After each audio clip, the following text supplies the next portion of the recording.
Madame la professeure Sarah Guiné, Monsieur Bikoubagna, chers invités, chers étudiants, nous revenons encore une fois sur notre projet. Le projet issu de la coopération entre la Fondation ISOS de l'Université d'Anvers et l'Université catholique de Bukavu. Dans cette coopération, il y a beaucoup de projets. Celui qui nous intéresse pour le moment, c'est d'abord, et nous allons écouter, c'est que c'est ISOS, ces différents programmes. Et je crois que le lieu qui nous intéresse maintenant, c'est le voyage d'immersion. Et évidemment, il y aura l'occasion de parler des éléments importants de cette coopération. Nous sommes donc devant M.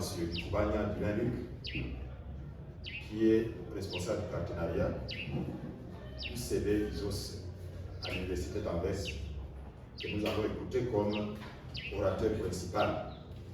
Il viendra après, il pourra intervenir Madame la professeure Sarah Guiné, qui est présidente de la Fondation ISOS de l'Université d'Anvers.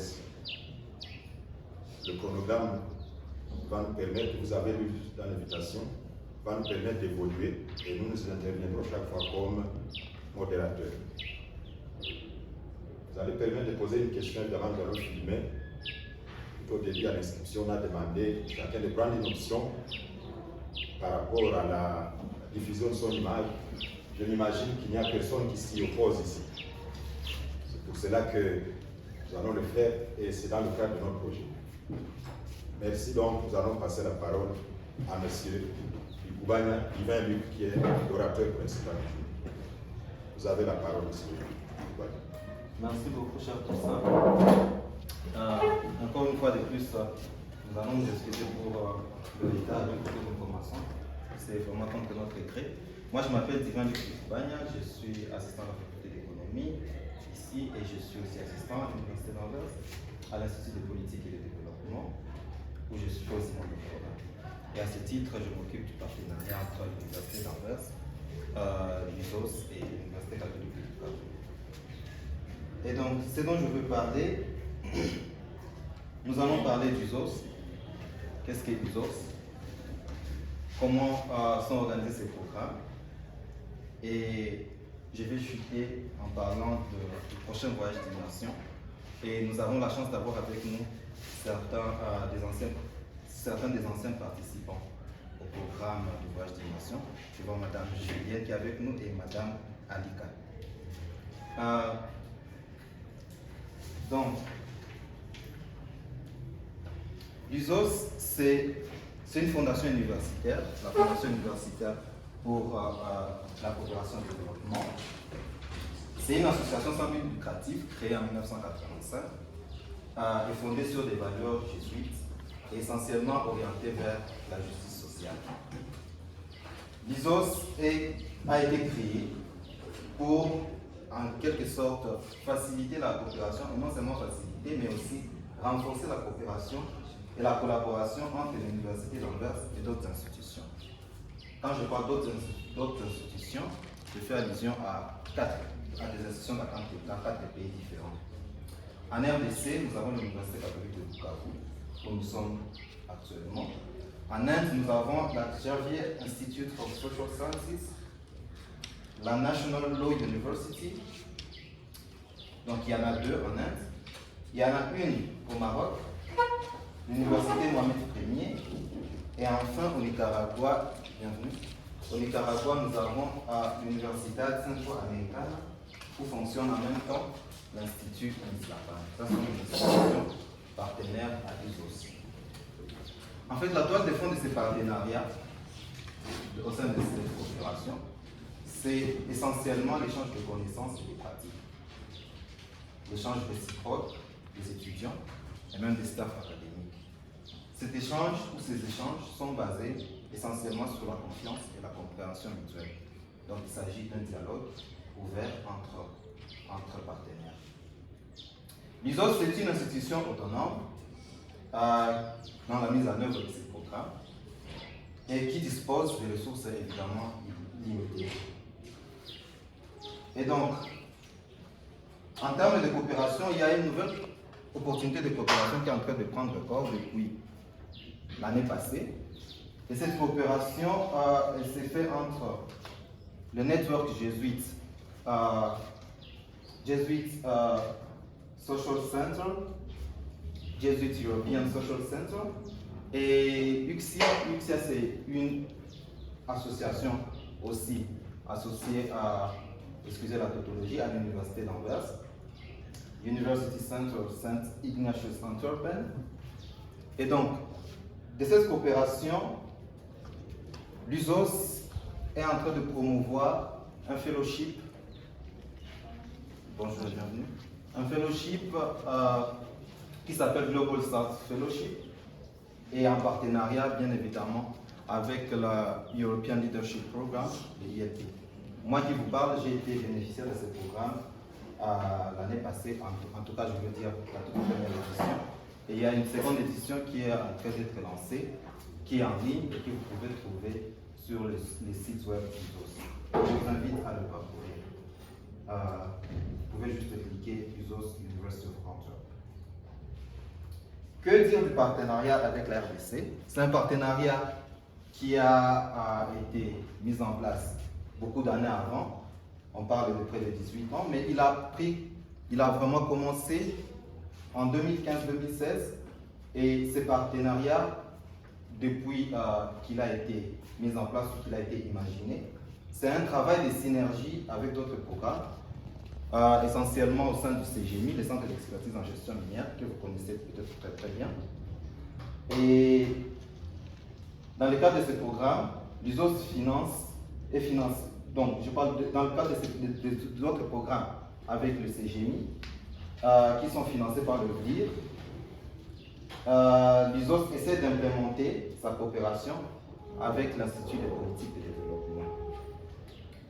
Et donc, depuis 2016, par exemple, en matière de coopération académique, l'USOS a financé, est en train de financer le programme de cours qu'on appelle Research Design Course. Peut-être que vous en avez entendu parler. Qui en a déjà entendu parler? C'est très bien. Maintenant, vous en savez plus ou moins, et vous en saurez plus si vous parcourez les sites d'USOS. Et donc, il s'agit d'un programme de cours qui prend une semaine habituellement et qui implique environ une trentaine de participants, des chercheurs de la sous-région. Et donc, jusqu'en décembre de l'année passée, ce programme en était à sa 6e édition.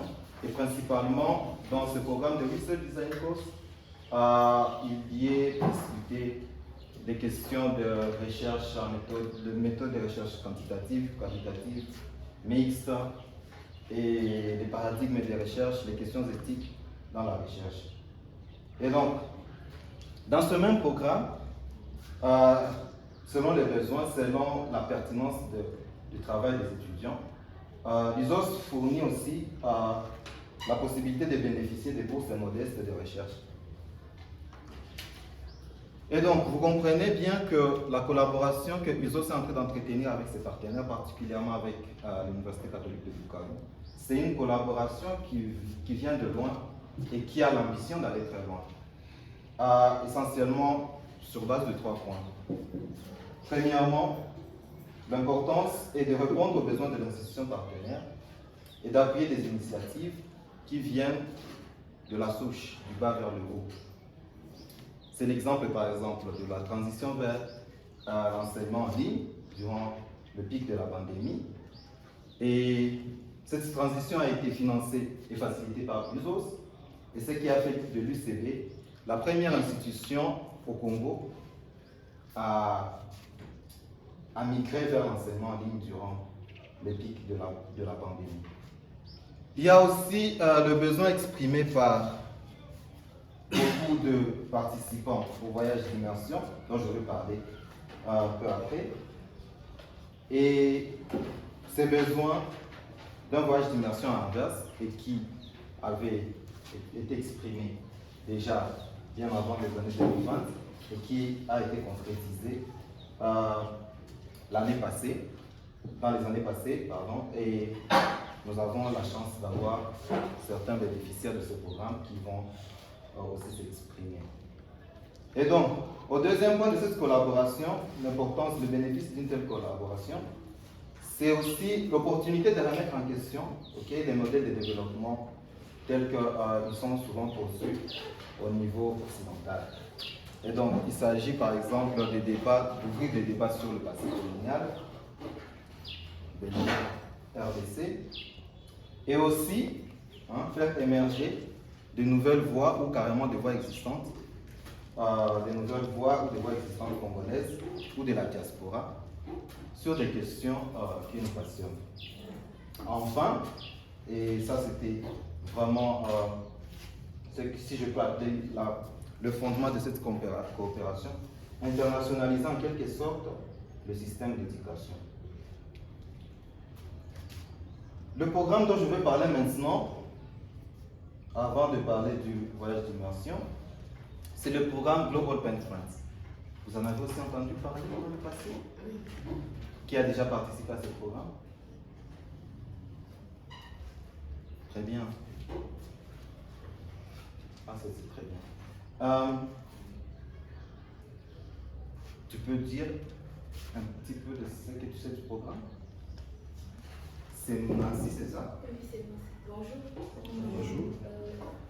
J'ai participé au programme l'année passée, c'est un programme d'échange entre les étudiants de l'université de pays différents. Donc, on a eu à choisir des thèmes côté commun, si on veut partager des centres d'intérêt commun. Après, on a échangé sur un thème, juste des conversations à partir de lettres via les mails. C'est ce que je peux dire. Merci. Merci. Je vais vous partager mon écran, comme ça vous allez le voir. Et donc, cette année, le programme en a sa 3e édition. Il s'agit essentiellement de mettre en relation, un programme d'échange de lettres, un peu la vieille école, mais en ligne, entre étudiants des universités partenaires au Maroc, en Inde, au Nicaragua et en RDC. Et la 3e édition a été lancée depuis le début de cette année. Et sur ces 30 participants, au moins 24 viennent de l'UCB. C'est quand même très intéressant. Et les étudiants, de plus en plus depuis donc la première édition, s'intéressent à des thématiques qui ont trait au changement climatique, à l'empowerment des femmes, à l'accès à la santé, à l'éducation, à la technologie. C'est carrément très intéressant de comprendre comment est-ce que les étudiants au niveau de l'UCB prennent à cœur les problèmes, si je peux dire, au niveau de la société et les rapportent dans des débats avec d'autres étudiants au niveau international. Donc généralement, les thématiques qui sont discutées, les thématiques qui sont choisies au sein de ce programme ont trait au principe ou alors au guide de développement. Ils ont trait aux questions de développement, je veux dire. Et au cours d'un cycle, souvent c'est 2, c'est 3, c'est 4, ça dépend. Cette année, il y en aura 4. Au cours d'un cycle d'échange de lettres entre étudiants, au bout de ces cycles, les lettres sont publiées sur le blog. Une fois de plus, si vous visitez le blog de Tuzos, vous allez trouver les lettres qui ont été publiées pour les années passées. Et cette année, nous comptons publier des nouvelles lettres entre le mois de mai et le mois d'août 2023. Ma collègue qui s'appelle Manon Poulon s'en occupe cette année. Peut-être que vous avez aussi entendu parler d'elle. Et donc, elle est en train de réfléchir en même temps sur une perspective de longue durée où les étudiants, les participants peuvent rester en contact. Et ça, c'est très intéressant. Finalement, si vous voulez plus d'informations sur le Global Pen Friends, je vous prie une fois de plus d'aller sur le site. Comme ça, vous saurez comment ça marche et quand est-ce que la prochaine édition sera lancée. Finalement, le voyage d'immersion, ce programme d'échange, d'exposition des étudiants du Congo vers la Belgique ou de la Belgique vers le Congo, Il a commencé en 2016. J'ai l'avantage d'avoir été parmi les premiers bénéficiaires ou participants de ce programme en cette année-là. Et maintenant, il est prévu une nouvelle trajectoire de septembre 2023 à septembre 2025. Et donc cette nouvelle trajectoire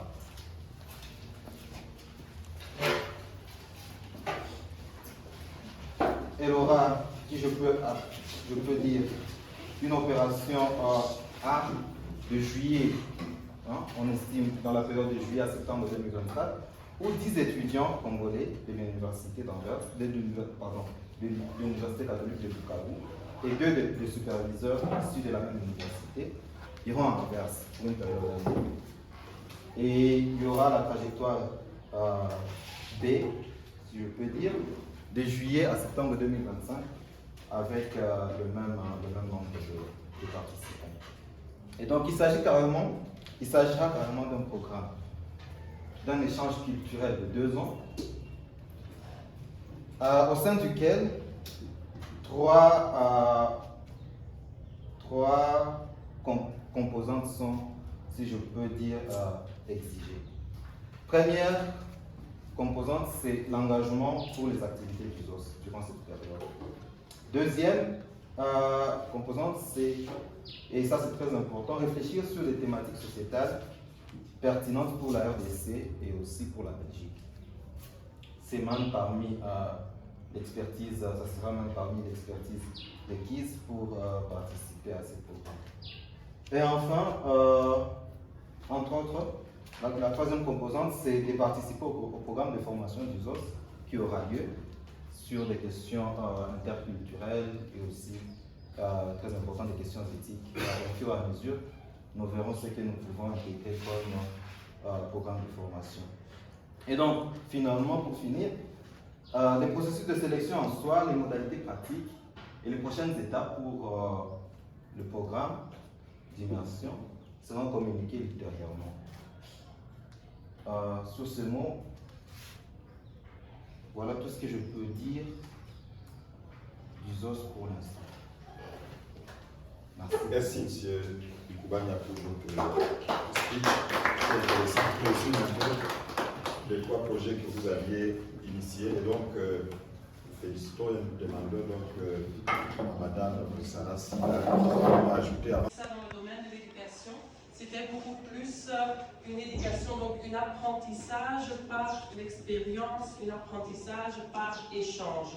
Donc, l'esprit de l'USO, c'est que, comme étudiants, nous ne devons pas simplement être sur les bancs de l'école, mais qu'il y a ce lien fort avec la société, avec le monde qui entoure l'université, et que comme étudiants, nous devons aussi être prêts à agir dans ce monde-là et apprendre de ce monde-là.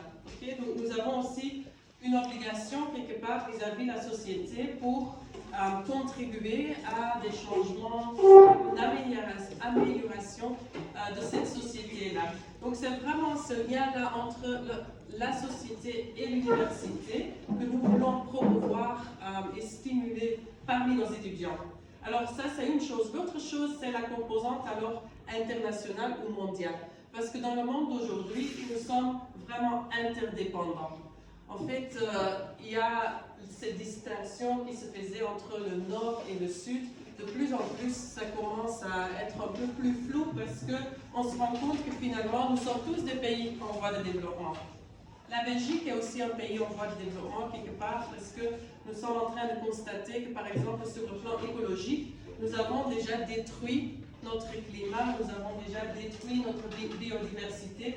Donc nous aussi, au niveau de la Belgique, nous avons besoin d'apprendre et d'évoluer encore. Okay? Parce que les modèles de développement, comme on les avait conçus, peut-être juste après l'indépendance, la période post-coloniale, là, il y avait un modèle de développement qui était imposé par les pays dans le nord aux pays dans le sud. Mais on se rend compte que ce modèle n'était pas idéal. En fait. Il y a encore beaucoup de choses à changer, beaucoup de choses à apprendre. Et en quelque sorte, nous sommes tous maintenant, quand je parle nous en Belgique et vous au Congo, nous sommes tous sur les bancs de l'école et en train d'apprendre maintenant des erreurs qui ont été faites. Bon, c'est ça les dynamiques de l'histoire. Il n'y a pas juste nos ancêtres peut-être ne savaient pas exactement où il fallait aller. À nous aussi, on ne sait peut-être pas. On est en train d'apprendre ensemble. C'est ça un peu.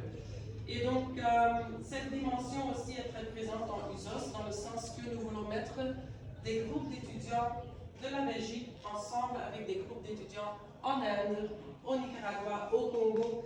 Et en fait, quand on se rencontre que les questionnements sont très similaires en fait. Quand vous allez échanger par exemple dans le Global Conference, où vous aurez la chance d'échanger avec quelqu'un en Inde, vous allez vous rendre compte que oui, c'est sûr qu'il y a des différences culturelles, il y a des différences socio-économiques. Les deux pays ne sont pas les mêmes, mais il y a certaines questions qui sont quand même similaires et qui nous préoccupent tous. Il y a des étudiants, par exemple, qui échangent plutôt sur des thématiques écologiques, l'impact environnemental, d'autres sur la question du genre. Et donc, vous allez constater qu'il y a quand même des choses à apprendre l'un de l'autre. Alors, voyage d'immersion, c'est un peu la même idée. Donc, l'idée, c'est non seulement de communiquer par des lettres ou en ligne, mais aussi de visiter les autres dans son environnement. Donc, c'est comme ça que des étudiants d'Anvers sont déjà venus ici à Bukavu. Il y a eu 4 voyageurs ici. Et à un certain moment, comme Divin le disait, il y avait le besoin ici était exprimé, et à juste titre d'ailleurs, que les étudiants de l'UCB puissent aussi quand même visiter Anvers. Donc là, l'idée de la réciprocité s'est installée. Donc à partir de là, on a aussi décidé d'envoyer chaque fois des étudiants de Bukavu à Anvers pour avoir la même expérience. Donc le programme là, comme Divin le disait, a plusieurs composantes. Il y a une dimension socio-culturelle où vous allez apprendre un peu comment fonctionne la société en Belgique. Il y a aussi un volet qui est plutôt, bon, disons, académique, hein, parce que vous allez choisir des thématiques que vous allez étudier. Et encore une fois, ce sont des thématiques qui sont liées au développement. Mais ce qui est intéressant, c'est de choisir des thématiques qui préoccupent et les Congolais et les Belges.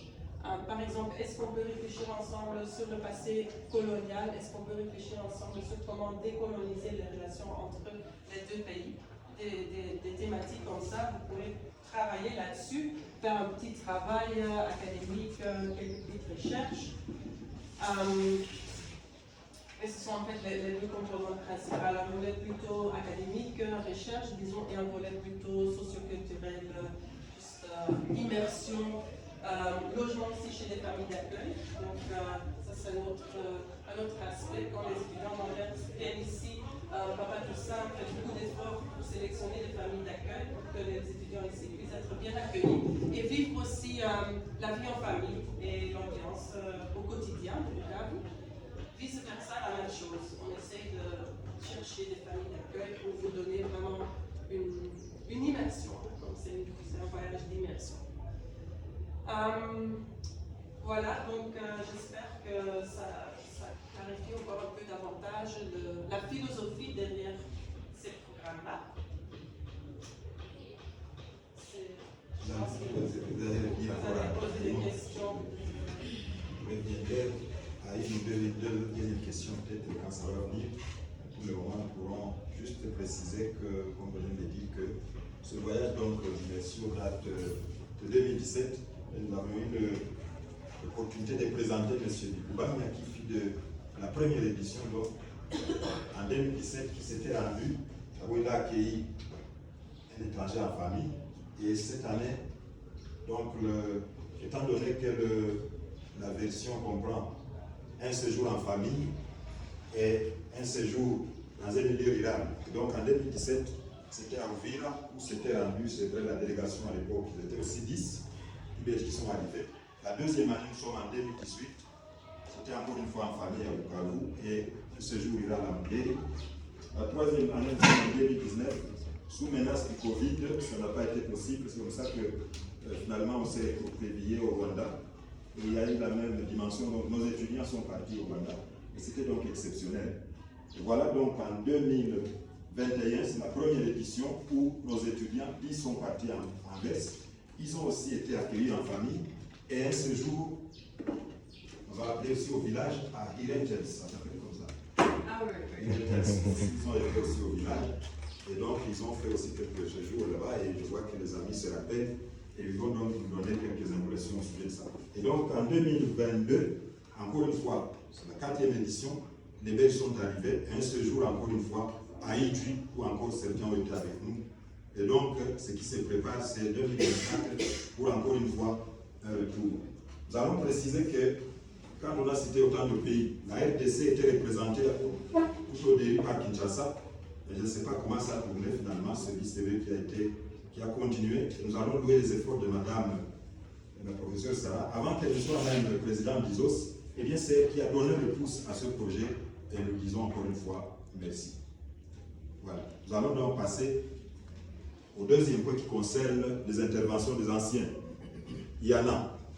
Donc les différentes éditions, s'ils sont là, ils vont donc avoir leur parole pour réagir et donner leurs impressions par rapport aux différents moments qu'ils ont passés dans les activités de cette coopération. Vous avez la parole, chers anciens. Vous pouvez venir ici. La FDG, voilà, est bénéficiaire à 2 niveaux.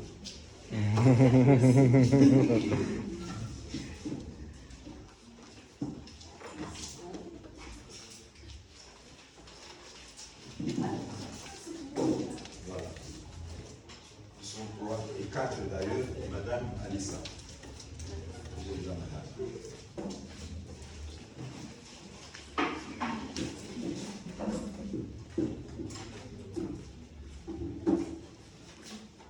Vous allez commencer comme vous voulez, je ne sais pas qui prend la parole le premier.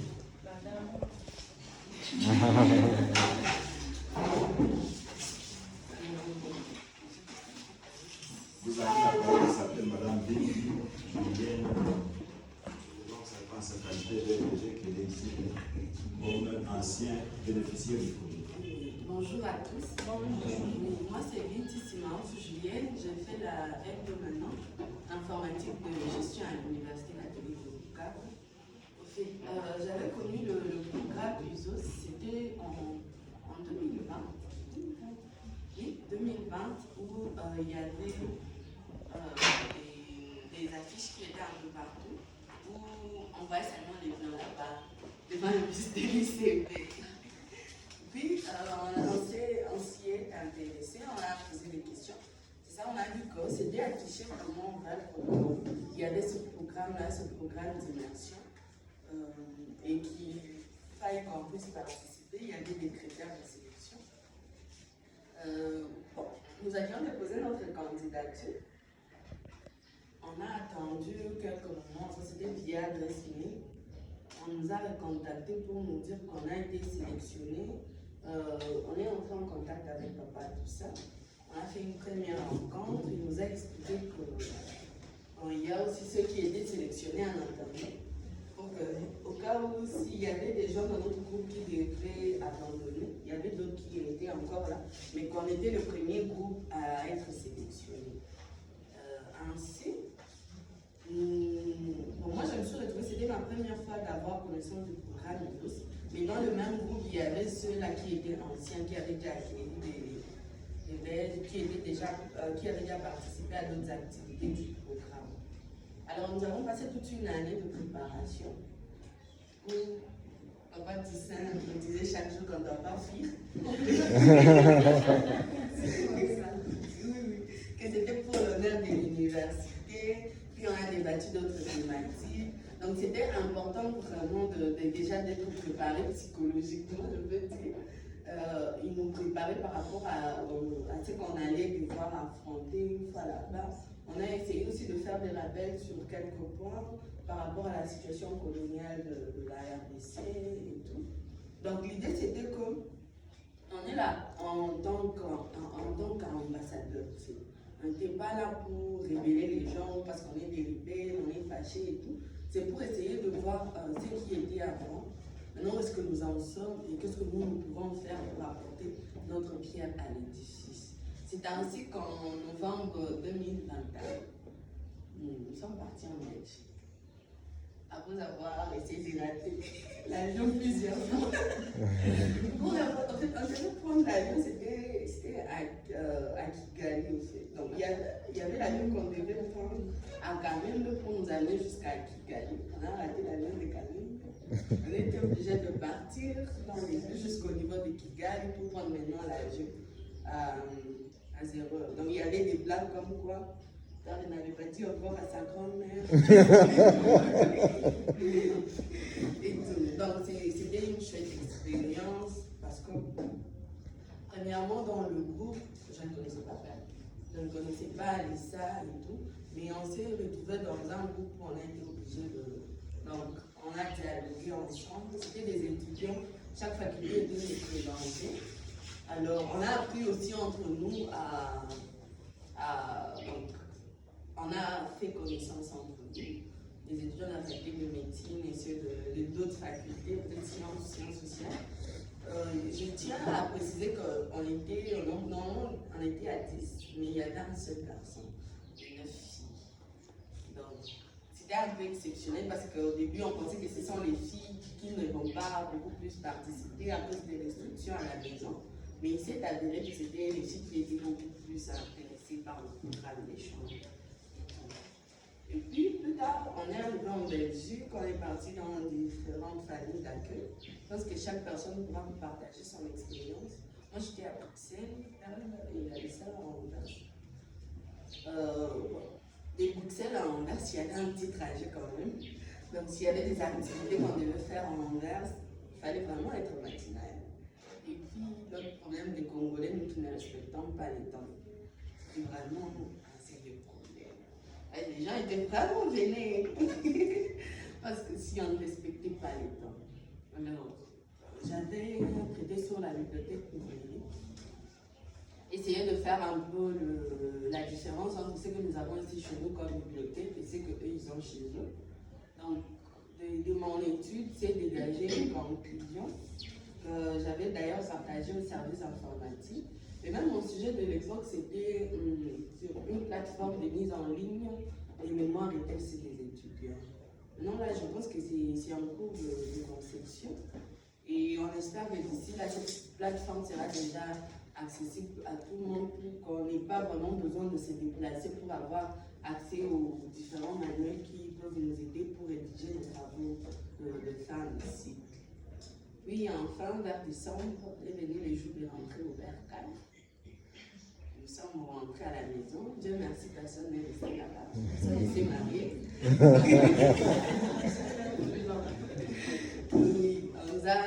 On est rentrés, c'était chouette. Puis une fois ici, on nous a dit qu'il y avait maintenant ceux qui nous avaient accueillis, qui devaient vraiment maintenant participer, qui devaient venir ici. Je me suis encore portée volontaire pour accueillir chez moi. C'était une Belge. Père Lucie a fait le temps et M. Joliet a accueilli quelqu'un chez lui à la maison. On a fait une série d'activités ensemble. Entre autres, on a visité même Maïk. Je pense que je vais laisser la parole aux autres pour pouvoir me compléter par rapport aux activités qu'on a fait en Belgique, les impressions et autres. Mais en gros, c'est ça, en général, c'était un peu ça. Le 2 fois où nous avons été en contact avec nos camarades étudiants en Belgique. Merci, madame. Parole à madame Alika. Bonjour à tous. Je suis dans le Alika. Présentement, je suis étudiante en 2e année de licence en gestion financière. Et j'ai donc eu, moi aussi, c'est l'avantage de participer, donc de faire partie du premier groupe qui a bénéficié de ce programme d'échange à travers le voyage d'immersion en Belgique. Et merci à Julien d'avoir posé le cadre général par rapport à la préparation et au voyage. Je trouve que c'était une très belle expérience. Premièrement, il y a ce fait-là de sortir de notre zone de confort et d'aller voir ce qui se passe ailleurs, d'aller voir comment les autres vivent sous notre ciel. d'être en contact avec cette diversité culturelle qu'il y a là-bas, parce qu'à Anvers, où on était principalement, c'est une grande ville et il y a beaucoup de cultures qui se rencontrent, et c'était vraiment une belle expérience. Sur le plan relationnel aussi, c'était important parce que quand on est chez autrui, ça crée de liens. Et le groupe qui a été là jusqu'à présent, on est un peu comme une petite famille, dans des activités ensemble, et je trouve que c'est quelque chose de vraiment important. Par rapport aux familles dans lesquelles nous étions, moi personnellement, j'étais pas vraiment dans le centre-ville comme Alissa peut-être. J'étais dans une petite périphérie de Anvers, Conti. Et j'ai eu beaucoup d'expériences là-bas.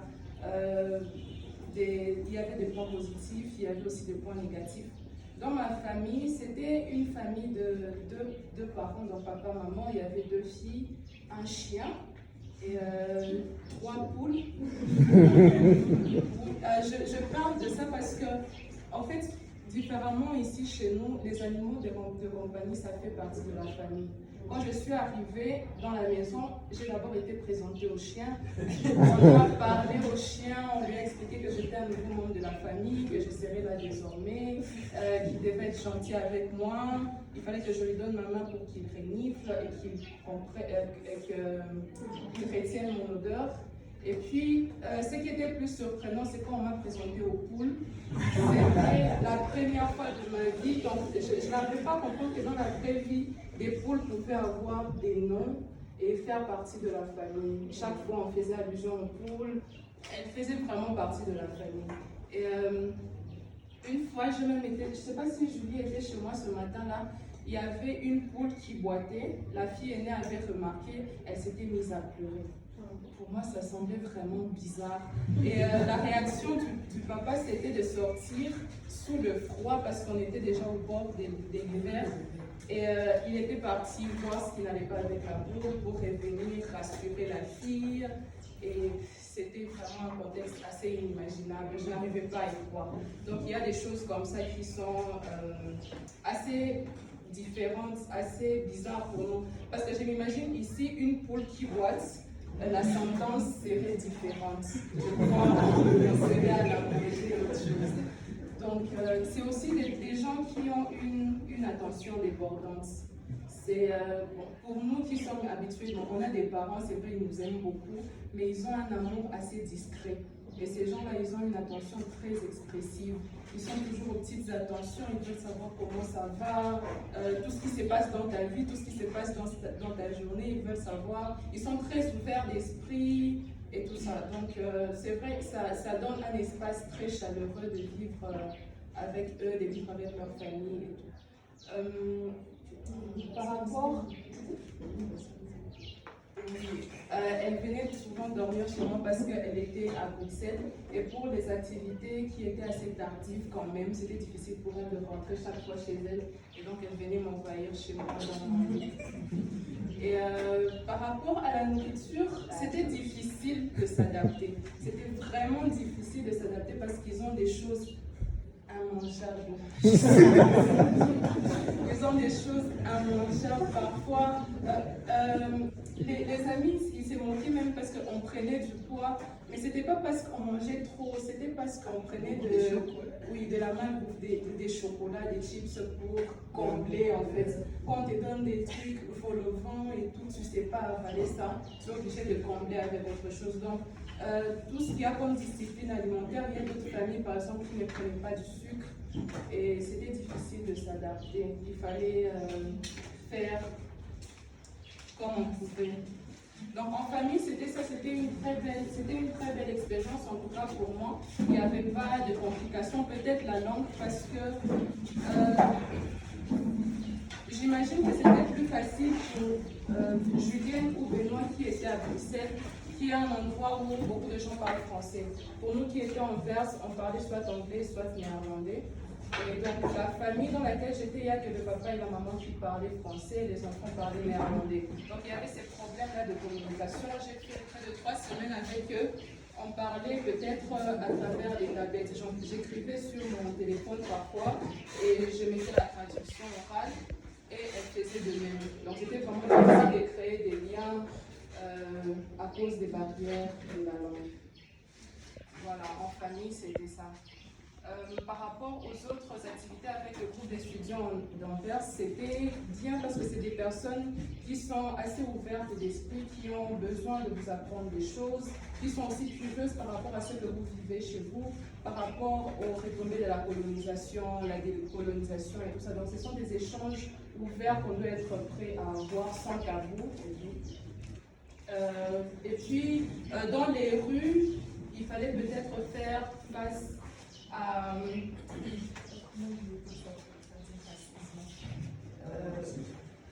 je vais dire racisme. Voilà, c'était presque du racisme. Moi, j'ai été victime de ça, pas une seule fois. Et c'est vrai que c'est des choses dont on entend parler juste, on voit peut-être ça dans les films, mais le fait de vivre ça dans la vraie vie, c'est pas pareil. Ça fait mal et ça fait partie de l'expérience, il faut faire avec. Donc, par rapport à autre chose, je crois que je vais laisser Alissa me compléter pour le reste.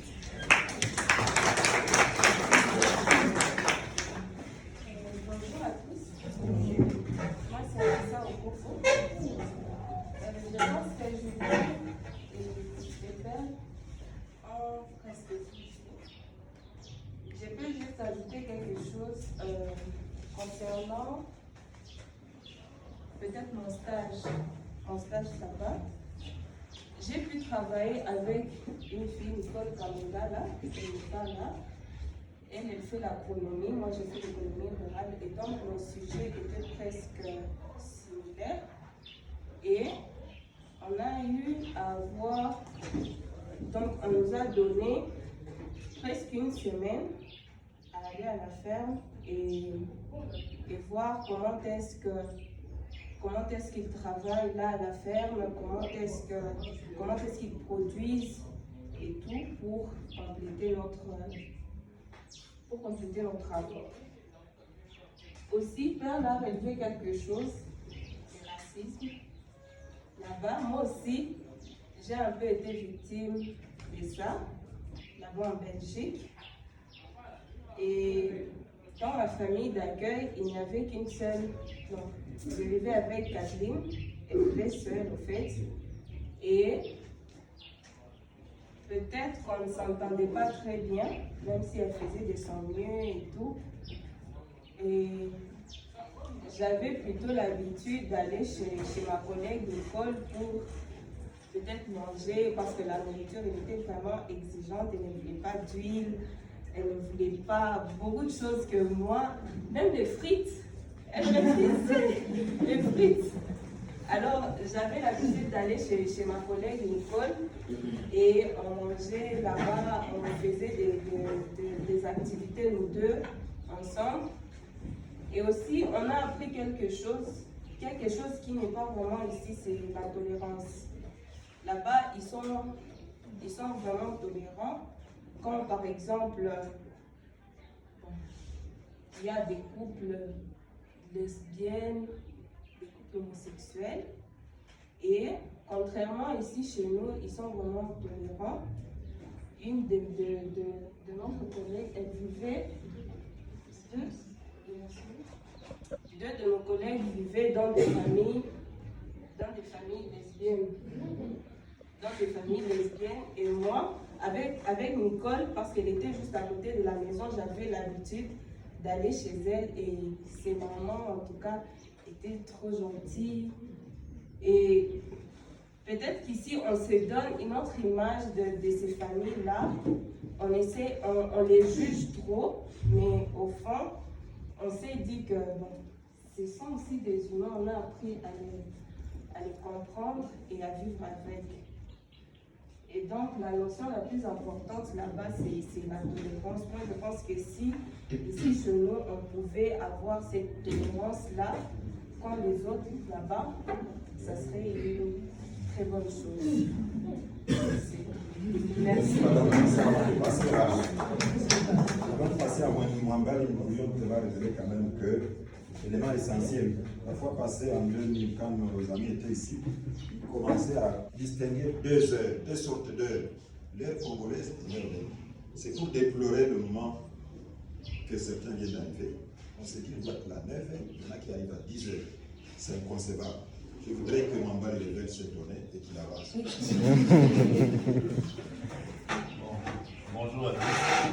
Bonjour. Je m'appelle Mamba Josué et je suis étudiant à la faculté de médecine en deuxième année de doctorat. Également, l'année passée, j'ai eu la chance de pouvoir faire partie du programme USOS avec le Voyage d'immersion. Nous avons eu à accueillir des étudiants belges ici au Congo, c'est-à-dire ici à Bukavu. Et également, j'ai eu à accueillir donc un étudiant belge, c'était Stéphane, qui venait de Bruxelles. Et il a étudié à l'université d'Anvers, mais il venait à peine de finir. Je peux dire que c'est déjà un frère pour moi, vu que nous avons eu à partager des moments assez marquants tout au long du voyage d'immersion.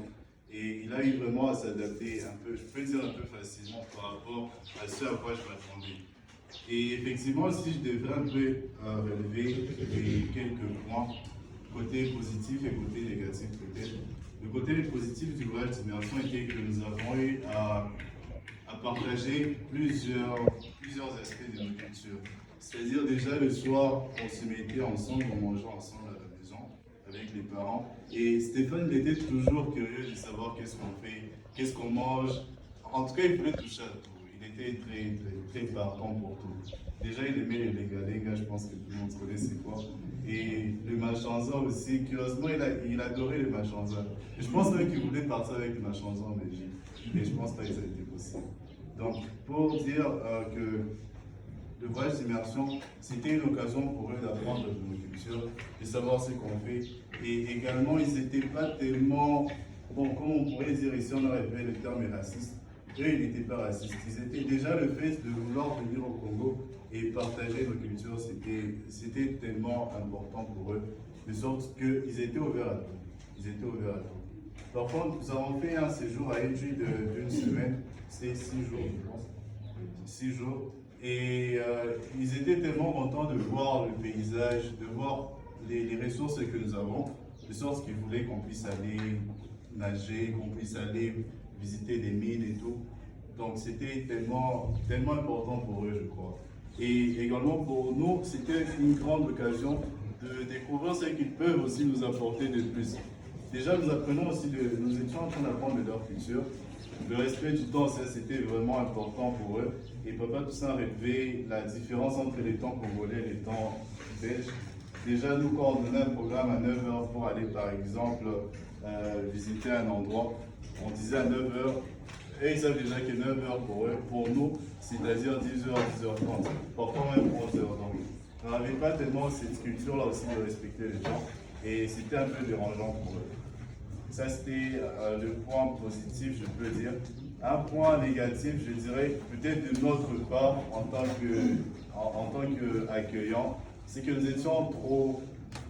On les enfermait trop, je pense. On les enfermait trop, des sortes qu'ils étaient plus âgés que nous. Je pense qu'il n'y avait qu'une seule qui avait 19 ans, c'était Hans. Et bon, ils trouvaient qu'on les encombrait trop. On les suivait partout.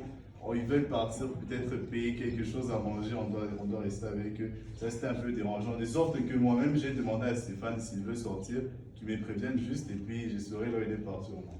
C'est ainsi que parfois, il partait juste marcher avec Philippe et tout. Il partait marcher, il partait dans des boîtes. Mais quand même, il rentrait, je savais là où il était. Et s'il y avait un problème, il pouvait me dire qu'il y avait un problème. Donc, c'était ça un peu. Et ils étaient très galants, quoi. Je pense qu'ils étaient des gens très admirables. Donc, je pense que c'est ça que j'ai eu à apprendre du programme USOS, du voyage d'immersion.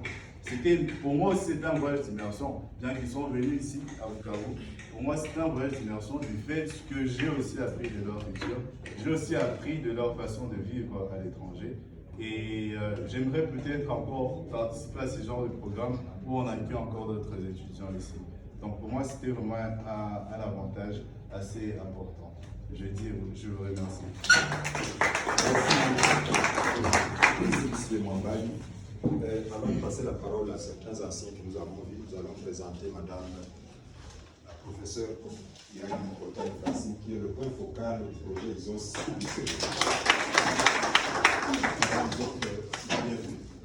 Et donc, nous avons vu l'entrée de quelques anciens. Et nous voulons les présenter et celui qui pourrait donner aussi son avis sur la question. Un des plus anciens, c'est M. Daniel Kenda, qui a fait 3 participations et a été parmi ceux qui ont conduit la délégation à l'Africain, c'est son nom. Mais il s'appelle vraiment l'Africain. Alors nous allons donc inviter il y a Arlette aussi qui a accueilli. Oui, Arlette, mettez-vous. Et aussi Eiki, qui a aussi accueilli. Vous pouvez aussi vous lever. Voilà, qui a accueilli pour la 2e édition. Voilà. Celui qui veut prendre la parole parmi les 5, donc nous n'allons pas obligé. Celui qui voudrait dire les mots. Voilà. Si parmi les intervenants, les anciens, quelqu'un veut ajouter. En fait, ce que je voulais attirer juste notre attention, c'est par rapport au type de famille que nous avons rencontré en Belgique. Il y a quand Alissa a parlé des familles lesbiennes, j'ai entendu les gens dire au début, même nos parents aussi étaient un peu sceptiques quand ils ont entendu ça, parce qu'il y avait des séances d'information avec nos parents aussi. Quand on leur a dit qu'on allait en Belgique, eux ils pensaient qu'on allait se transformer directement et tout. On leur a fait comprendre que quelque part ils doivent faire confiance à la formation qu'ils nous ont donnée et que c'est pas parce qu'on est là-bas qu'on va changer directement et tout. Il y a quelques types de familles en Europe que nous n'avons pas ici chez nous. Donc, là, il y a la famille traditionnelle composée de papa, maman et les enfants. Mais moi, personnellement, je peux vous dire que moi, j'étais dans une famille où c'était sous forme de concubinage. Donc, ici, on peut appeler ça concubinage.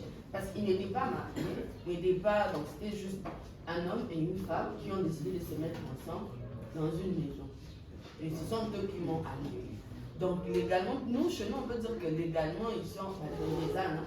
Mais là, chez nous, c'est une famille déjà qui compose et qui comptait peut-être officialiser plus tard. Il y a aussi les familles récomposées.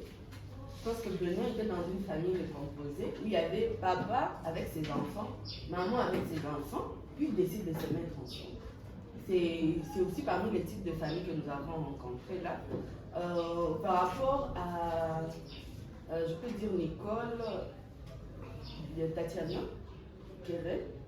Tatiana Kéré, je pense qu'ils étaient dans une famille normale. Ok. Yasmine et Nicole étaient dans une famille où il y avait maman et maman et maman et maman. Donc, c'est une famille. Bon, c'était sans tabou et tout. Et Alissa, c'était l'enfant de la famille, parce qu'il y avait seulement une maman qui gérait. Donc il y a d'autres types de personnes qui décident par exemple de rester seules, et c'est normal pour eux. Bon, peut-être seulement les expériences que nous avons eues, et pas même si elle n'en a pas parlé, c'est quand les gens commencent à s'embrasser, vous êtes là. Vous manquez au maître religieux. Vous comprenez que pour eux c'est normal tout ça et tout. Donc moi, entre nous, quand ils commençaient ça, moi j'allais en chambre. C'était plus fort que moi. Mais pour eux, c'est normal. Donc, au travers de ce voyage ici, on a appris aussi à être un peu ouvert d'esprit. Et ce sont des choses que nous vivons à la télévision et tout, mais quelque part, nous avons vécu ça en direct. Et c'est pas tabou comme nous le pensons. Je tiens à relever 2 autres aspects culturels qui n'ont pas été soulevés. Premièrement, c'est la consommation du tabac. De la cigarette. En tout cas, là où j'étais, à tout bout de champ, on voyait quelqu'un qui était en train de fumer la cigarette. Pour moi, c'était un peu bizarre parce qu'il y avait beaucoup de pancartes qui interdisaient la consommation du tabac et tout. Mais curieusement, une fois, j'étais dans ma chambre, j'ai vu quelqu'un monter là-dessus au toit. Il faisait moins 2 degrés. Donc, peut-être que pour ne pas déranger les autres dans la maison, il y avait le toit, il monte au toit pour fumer à l'extérieur. Donc sa main était à l'extérieur comme ça. Lui, il fumait comme ça. Et puis... Bon, je ne sais pas pourquoi, peut-être c'est à cause du froid qu'ils font ça. Mais ici, chez nous, facilement, on peut pas voir ici et ici quelqu'un fumer en plein air. Le deuxième élément, c'est que les églises sont abandonnées. Les églises sont devenues plus des lieux touristiques, des musées, que des églises comme nous connaissons traditionnellement. On a même vu une pancarte, on va tout ça. Église à louer. Je pense qu'on avait pris une pancarte. Église, avant vous à louer. À louer. C'était une église à louer. Donc maintenant, nous, on s'est imaginé dans nos vies. Si on prenait cette église-là, on faisait une maison décorée. Je sais pas trop. Donc c'était parmi les idées qui nous venaient et tout. Donc c'est pour dire qu'il y avait eu cet échange-là d'expérience et tout. Pour certains, il y avait des moments qui étaient traumatisants, d'autres c'était quand même bien beau. On a appris à jouer au bowling. Alice était championne. Donc on a appris aussi à manger trop de chocolat. Donc maintenant, il y avait des moments, de beaux moments, mais aussi il y avait des côtés négatifs. Et on avait donné des recommandations. Et nous espérons que pour ce prochain voyage, nos recommandations seront prises en compte pour que peut-être que le prochain groupe n'ait pas à subir ce que nous avons. Merci Madame Lindy.